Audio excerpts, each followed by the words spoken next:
Hello everybody, it's me, the Real Local Maniac. I'm back again with another 8-Bit Wars. Now as you can see today I'll be playing one of my favourite games ever, which is Cauldron. And as always I want to start with the ZX Spectrum, followed by the Amstrad and then the Commodore 64. Now some of you guys have asked me why I do it in that particular order. And the simple reason is, the first computer I got was the Spectrum, then the Amstrad, and then the Commodore 64. Right, so let's quickly start with the way this game looks. It's a nice, colourful, beautiful looking game there. The graphics are nice and bright, and that's what I love about the Specky's colour scheme. It's got some nice colour and it's really bright. Now the graphics, they're probably very basic, but I like the style of them though. Now it does clash there, like when you go into the tree section there, the blue bleeds out into the trees there.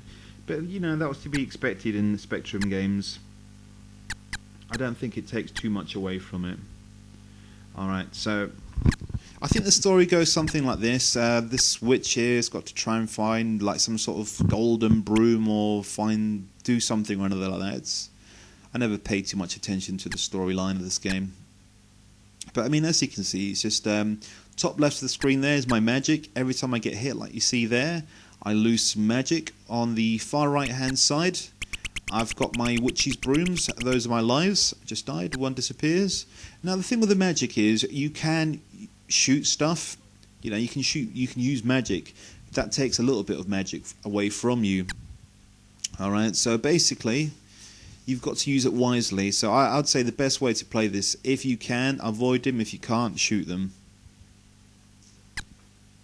I do like the berries are nice and interesting there. So what I am looking for now, I'm looking for a key. I might have just missed one, too busy talking. And the keys will basically open the dungeon levels. So, yep, and the dungeon level basically is a different style of gameplay to this game in particular. There's the key down there. So this is split into two different sections. You've got the flying section, which is the bit I really enjoy, and then you've got the dungeon section, which I'm not a particular fan of because I think it's a bit of unfair gameplay down there. Nevertheless, though, I used to play this game non-stop when I was younger. I used to play it all the time. I don't think I actually got very far. I never did what I was meant to do, but I actually enjoyed the game there. I mean, I just remember just flying around there, enjoying the scenery, looking at the moon there, just being well impressed. Alright, there's another key there. Now, you've got to land in certain parts, because if you land wrong, you end up losing a life. But you can take off on a flat ground. Now, what I want to say about this game, like the Amstrad, which you'll notice, it's flick screen, so it doesn't scroll at all. Alright, so I've got a key there. I've got the red key, so the red key is for the red dungeon. You walk towards it, the door opens, and in you go. Now, like I said earlier, I'm not a big fan of this particular dungeon level. I always just prefer to fly around. Right, so I'm just trying to find out what my controls are there, whether to see if up's for jump or fires for jump. Now, the reason why I don't like this, I think this level's slightly unfair. Now, if you know, there I fell from my big distance, I find that unfair. And there I fell onto the lava, it's unfair.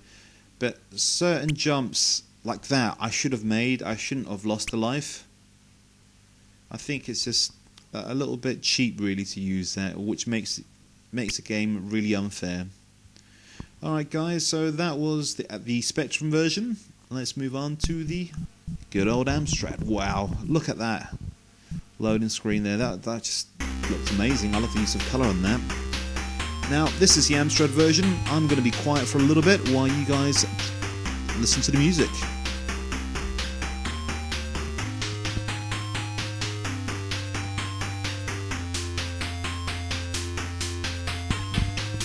Okie dokie, enough listening to music. Now, I just realised now this game's made by Palace Software. It's pretty good. Now, this game plays very similar to the Spectrum version, but it has got a few little differences. And once I start the game up, you'll be able to see what those differences are. There we go. Now, first up, it's got a different colour scheme than the Spectrum, which isn't a bad thing. This looks a little bit more detailed, Now, I didn't want to do that. I didn't want to crash in there. Now, if you look at the hags there, they're witch's head as opposed to broomsticks. You've still got your magic down there as well, and it's still the same sort of gameplay. And again, the screen flicks as opposed to scrolling. Now, the level layout is slightly different here. Now, that thing, the one I just went past, it's like an energy thing. I do apologise if the sound's slightly out of sync. I think that's due to the emulation of me recording it and dubbing it afterwards. So, but you guys know what I mean. It's just the whole point is just watching the video. But I like the colour scheme on this. I like the detail of the trees. It just looks really nice. And again, it's a game that looks nice, but it's very basic. And I think, you know, it looks very well. Alright, so I'm looking for the yellow dungeon. Now, one of the things you'll find out about this Amstrad version is it probably plays the easiest out of all the other versions.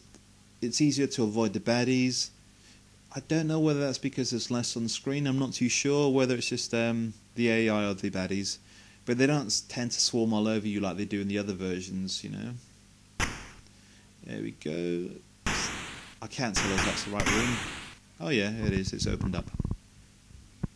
Alright, so got to try and collect that flashing frog there.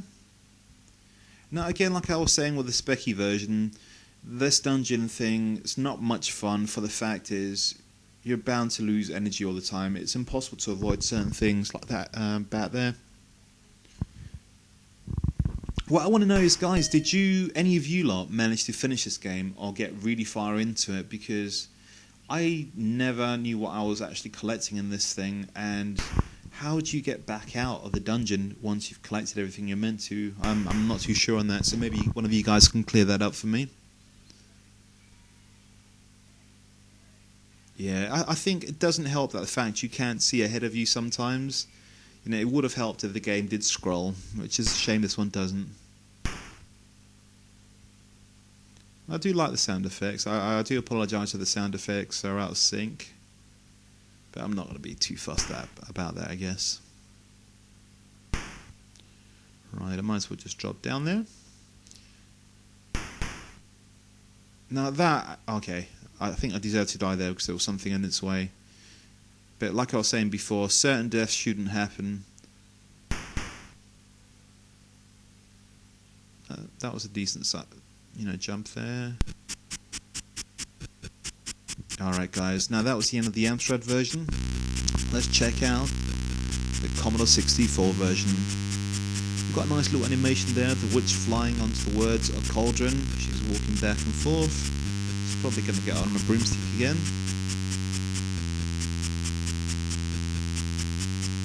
And that music sounds nice and sinister. It sounds kind of spooky. Now guys, like I said before, this month of October I'm doing lots of sort of horror, ghostly, spooky related Halloween type games, and it's because it's coming up to Halloween, so I thought I'd have a little bit of fun with that. I've got a few more 8-bit, well actually I think this is the last 8-bit war of the month. I've got some 16-bit wars, I've got some games on the Sega Master System, Super Nintendo, and an arcade game to still come this month, and after that I'm going to have another little bit of a break. Now the sound effects in this game are pretty nice, I quite like that. Now as you can see, this game has your typical C64 colour scheme there, which it sort of feels like it's just like a pastel type colour. And this game as well also has scrolling, unlike the other two versions. Now you'd think that would be a good thing, but you can't really fly forward, back and around, so you're always confined to being in the back of the screen, so it's kind of hard to sort of avoid certain things that sneak up behind you. But all in all, I mean, the graphics still look nice. Like I said before, it looks basic, but it's got a nice charm to it. So, and this version actually seems to have the hardest AI in it. They seem to be all over you, like, I don't know, like mosquitoes. Those are the birds again, that kind of remind me of the birds from Dizzy. Alright, let me try and get that key down there. And out of nowhere pops a shark and kills me. Right, I'm down to 4 lives now. At this rate, I don't think my little witch there is going to get into a dungeon. But But you know what? I don't care, because I hate the dungeon levels anyway. When I was younger, I used to just fly around, enjoy the scenery, and just make up my own little stories. That's what I used to do. And I think one of the things I don't particularly like about this game is trying to land, trying to sort of control your character, because it doesn't really slow down or stop. It carries on moving that little bit. It was a lot easier to control your witch flying through the air on the other two versions. I mean, don't get me wrong. I mean, I like the sound effects of this version. You know, really, I quite like it. All right, what are the chances I make it to a dungeon? Nah, I could have gone for that, but I'm at 8%, so that's still pretty decent. Wrong colour dungeon there. I've got to try and find a purple one or a blue one.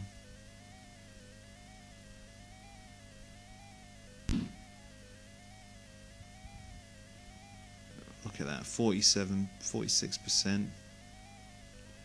Will I make it? Will I not?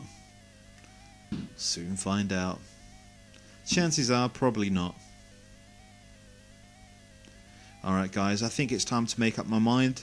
Now, I don't think it's going to be this version because I don't like the way it controls. Fair enough, it's got scrolling, but it's not particularly the best version of the game. It has got some nice music and some nice sound effects, but that doesn't necessarily make a great game. I'd say it's between the Spectrum and the Amstrad.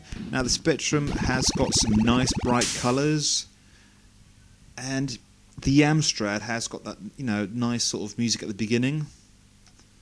I'm going to have to go for the Amstrad because I think all in all it feels more of a complete game. That's my choice winner. See you guys next time. Goodbye.